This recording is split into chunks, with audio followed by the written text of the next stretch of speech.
Right. ఈ work amendment changes, ఈ రివైజేషన్ యాక్ట్కి సంబంధించి రాబోయే జిహెచ్ఎంసీ ఎలక్షన్స్లో బీజేపీ పైన ఏ విధంగా దెబ్బ కొట్టబోతుంది? ఎందుకు అని అంటే ఈసారి మేయర్ పీఠం కైవసం చేసుకున్న దిశగా బీజేపీ ప్రయత్నాలు చేస్తుందంటున్నారు. ఈసారి మాదే మేయర్ అంటారు. ఈసారి ఖచ్చితంగా ఓడిపోవడానికి ఛాన్స్ లేదు, మేమే కొట్టబోతున్నాము హైదరాబాద్ గడ్డపై అంటారు కాషాయ జెండా. ఎలా చూడాలి? డెఫినెట్గా ఈ బిల్లు వల్ల పేద ముస్లింలకి లాభం. ఈసారి ముస్లిం ఓటు బ్యాంక్ కూడా మాకు వస్తుంది. ఎక్కడ? హైదరాబాద్. ఓల్డ్ సిటీలో వస్తుంది. ఓల్డ్ సిటీలోనే కదా ఎక్కువ ముస్లిం సోదరులు ఉన్నది, వాళ్ళే మాకు ఓట్లు వేస్తారు. మీరు ఇన్ని చేంజెస్ చేసినప్పుడు మన ఎంపీ ఎలక్షన్స్ లోనే మీకు వచ్చిన రిజల్ట్ కనిపిస్తోంది, మాకు ఓటు బ్యాంక్ పెరిగింది కదా. మీరు ఒక విషయం గుర్తుపెట్టుకోండి, ఇప్పుడు సపోజ్ నాన్ ముస్లిం కాన్స్టిట్యున్సీస్ ఉన్నాయి, నాన్ ముస్లిమేతర ముస్లింల జనాభా తక్కువ ఉన్న నియోజకవర్గాలు ఉన్నాయి. అక్కడ కూడా బీజేపీకి ఏ స్థాయిలో అయితే గ్రోత్ ఉందో మీకు ఓల్డ్ సిటీలో కూడా అదే స్థాయిలో గ్రోత్ ఉంది. కాబట్టి మేము ఎక్కడ వెనకబడ్డాం? ఇప్పుడు ఓల్డ్ సిటీలో కనుక రాష్ట్రం అంతా మాకు ఇంప్రూవ్మెంట్ ఉండి మాకు ఓల్డ్ సిటీలో కనుక ఇంప్రూవ్మెంట్ లేదనుకోండి, మీరు ఆ మాట మాట్లాడాలి. కానీ మాకు రాష్ట్రం అంతా ఏ పర్సంటేజ్లో అయితే ఓటు బ్యాంక్ పెరిగిందో ఓల్డ్ సిటీలో కూడా అదే పర్సంటేజ్లో ఓటు బ్యాంక్ పెరిగింది కదా. ఈసారి ఎట్టి పరిస్థితుల్లో బీజేపీకి అవకాశం లేదు. వెనకున్న బీఆర్ఎస్, ముందున్న కాంగ్రెస్ పార్టీ ఖచ్చితంగా యాక్టివ్ అయ్యి ఎంఐఎం జెండా, ఎంఐఎం మేయర్ సీట్ని కైవసం చేసుకోబోతుంది అనే వాళ్ళకి బీజేపీ నుంచి యాజ్ ఎ స్పోక్స్ పర్సన్గా మీ ఆన్సర్ ఏంటి? ఇప్పుడు వెనకున్న బీఆర్ఎస్, ముందున్న కాంగ్రెస్, ఇవి రెండు బూర్బుటాని దొంగలని వాళ్ళకి ముస్లింలకు కూడా అర్థమైంది. ఇవాళ వాళ్ళు కూడా ఎంఐఎం ఆధిపత్యం వల్ల మేము నష్టపోతున్నాం అనే దాంట్లో వాళ్ళు కూడా వచ్చినారు. ఇవాళ కామన్ పీపుల్ కూడా కాంగ్రెస్లో బీఆర్ఎస్లో ఉన్నటువంటి కార్యకర్తలకు కూడా ఇవాళ ఎంఐఎంను అడ్డం పెట్టుకొని వీళ్ళు ఇటువంటి రాజకీయాలు చేస్తున్నారు అనేటువంటిది అందరికీ అర్థమైంది. సో భారతీయ జనతా పార్టీ వస్తే నరేంద్ర మోడీ గారి నాయకత్వంలో భారతదేశం జరుగుతున్నటువంటి అభివృద్ధిని వాళ్ళు చూస్తున్నారు. ఇవాళ ఇక్కడ కూడా చూడండి మీరు, కిషన్ రెడ్డి గారి నాయకత్వంలో మేము 8 ఎమ్మెల్యే స్థానాలు, 8 ఎంపీ స్థానాలు, లేటెస్ట్గా రీసెంట్గా 2 ఎమ్మెల్సీస్, గతంలో సంజయ్ గారు ఉన్నప్పుడు ఒక ఎమ్మెల్సీ వచ్చింది. అప్పుడు మేము జిహెచ్ఎంసీలో అన్ని సీట్లు వచ్చినాయి, ఎవరు ఊహించకుండా దాదాపు ఫిగర్ టచ్ అవుతుందా? కాన్ఫిడెన్స్ మేము మేయర్ సీట్ ని కైవసం చేసుకోబోతున్నాం. బట్ రియాలిటీ అలా కనిపించట్లేదు ఆఫ్టర్ దిస్ అమెండ్మెంట్. లేలే, మీకు రియాలిటీ మొన్న 2 ఒక గ్రాడ్యుయేట్ ఎమ్మెల్సీ, ఒక టీచర్ ఎమ్మెల్సీ వస్తుందని ఎవరన్నా? మేము జిహెచ్ఎంసీ గురించే చెప్తున్నాను మీకు. మీరు చూడండి, రేపటి నాడు స్థానిక సంస్థల ఎమ్మెల్సీ కూడా హైదరాబాద్ మేము గెలిచినా మీరు ఆశ్చర్యపోవాల్సిన అవసరం లేదు.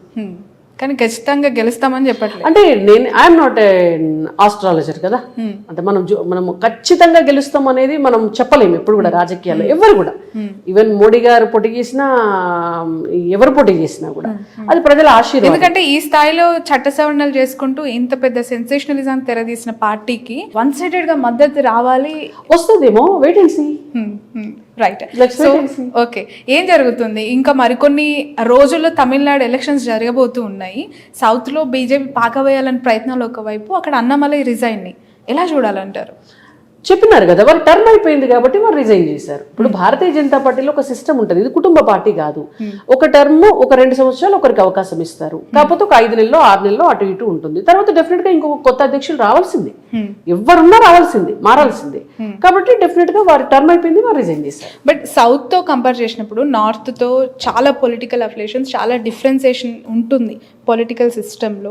సౌత్లో ఒక వ్యక్తిని చూసి, ఒక లీడర్గా ఎమర్జ్ అయిన లీడర్కి మద్దతు తెలపటం, వాళ్ళని చూసి పార్టీని గెలిపించడం అనేది మనకి చరిత్ర చెప్తున్న సాక్ష్యం. ఇక్కడ అఫ్కోర్స్ రేవంత్ రెడ్డి గారు, అఫ్కోర్స్ కేసీఆర్ గారు, అఫ్కోర్స్ కాంగ్రెస్లో రాజశేఖర్ రెడ్డి గారు హయ్యాం, ఇలా మనం చూస్తూ వచ్చాం. మీకు తెలుసు, మీ పార్టీ జాతీయ రాష్ట్ర అధ్యక్షుడిగా బండి సంజయ్ గారు ఎంత హైప్ క్రియేట్ చేశారు రాష్ట్రంలో. ఆయన ఉన్నప్పుడు పార్టీ ఎంత యాక్టివ్గా ఉంది అనేది కూడా మీరు చూసారు.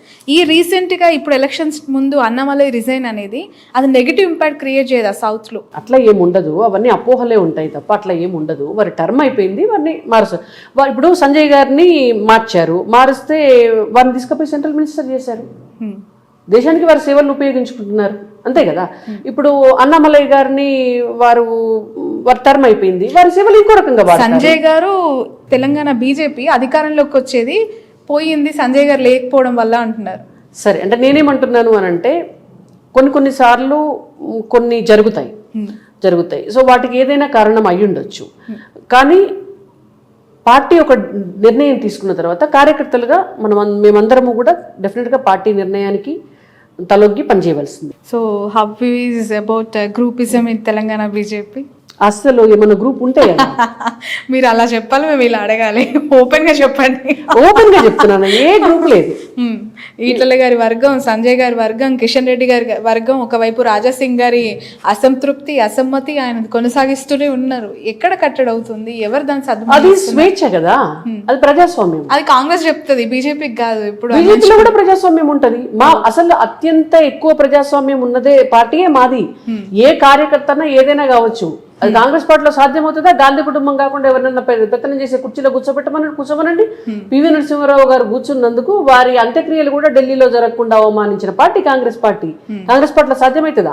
బీఆర్ఎస్ పార్టీలో కేసీఆర్, కేటీఆర్ కాకుండా వాళ్ళ కుర్చీల్లో రాష్ట్ర అధ్యక్షుడు, వాళ్ళ జాతీయ అధ్యక్షుడు, ఇప్పుడు జాతీయ పార్టీ కదా, వాళ్ళ జాతీయ అధ్యక్షుడు సీట్లో వేరే వాళ్ళని కూర్చోబెట్టమనండి. సాధ్యమవుతుందా? చేయొచ్చేమో వాళ్ళు. చేయమనండి చూద్దాం. కానీ బీజేపీ అట్లా కాదు. ఎవరైనా ఏదైనా కావచ్చు, ఎవరైనా ఏదైనా మాట్లాడచ్చు, మా అభిప్రాయాలని వ్యక్తం చేయొచ్చు. దానికి గ్రూపిజం అని పేరు పెడితే ఎట్లా? మేము ప్రజాస్వామ్యం అంటున్నాం.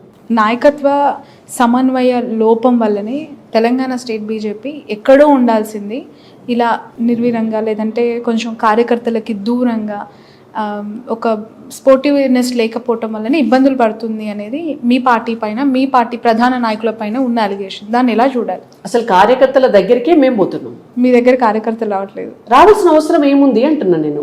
ఇప్పుడు పార్టీ నాయకులు పై స్థాయి నుంచి, రాష్ట్ర అధ్యక్షుల స్థాయి నుంచి జిల్లా అధ్యక్షుల వరకు ప్రతి ఒక్కరు కూడా లోకల్ గా కార్యకర్తల దగ్గరికి వెళ్ళాలి, ప్రజల దగ్గరికి వెళ్ళాలనేది భారతీయ జనతా పార్టీ సిద్ధాంతం. కార్యకర్తలను ఆఫీసుల చుట్టూ తిప్పుకోవాలనేది భారతీయ జనతా పార్టీ సిద్ధాంతం కాదు. నాయకులే వెళ్ళాలి. ఇప్పుడు నెలకు ఒక ప్రోగ్రాం పెడతారు, కంపల్సరీ ప్రతి ఒక్కరిని కూడా రాష్ట్ర అధ్యక్షుల వారితో సహా కింది స్థాయి బూతులకు కూడా పంపిస్తారు. ప్రజల దగ్గరికి వెళ్ళి ప్రజలతోటే మాట్లాడమంటారు. మా నాయకులు ఏదన్నా ఊరికి వెళ్తే వెళ్ళి కార్యకర్తల ఇళ్లలో బస చేస్తారు. హోటల్స్ లో బస చేయడం అనేటువంటి చాలా తక్కువ. కార్యకర్తలే ఆ కల్చర్ భారతీయ జనతా పార్టీలోనే ఉంది. అంటే కార్యకర్తలతో మమేకమయ్యి ప్రజలతో మమేకమై ఉండే పార్టీయే Bharatiya Janata party. Okay, right. రాష్ట్రంలో సన్న బియ్యానికి సంబంధించి సరఫరా జరుగుతూ ఉన్నప్పుడు 37 రూపాయలు కేంద్రానికి మోదీ గారు ఫోటో పెట్టాలి అక్కడ అని సంజయ్ గారు లాంటి లీడర్ ఇంతకుముందు మాట్లాడిన మాట ఎందుకు జనాల్లోకి అంత పెద్ద ఎత్తున తీసుకెళ్ళలేకపోయారు? సంజయ్ గారు అన్న మాటని ఇక్కడున్న నాయకులు కావచ్చు, మీ యాడ్స్ కావచ్చు, ఆ దిశగా ఎందుకు వెళ్ళలేదంటే డెఫినెట్ గా చేస్తున్నాము. ఇవాళ కిషన్ రెడ్డి గారు కూడా పిలుపునియటం జరిగింది.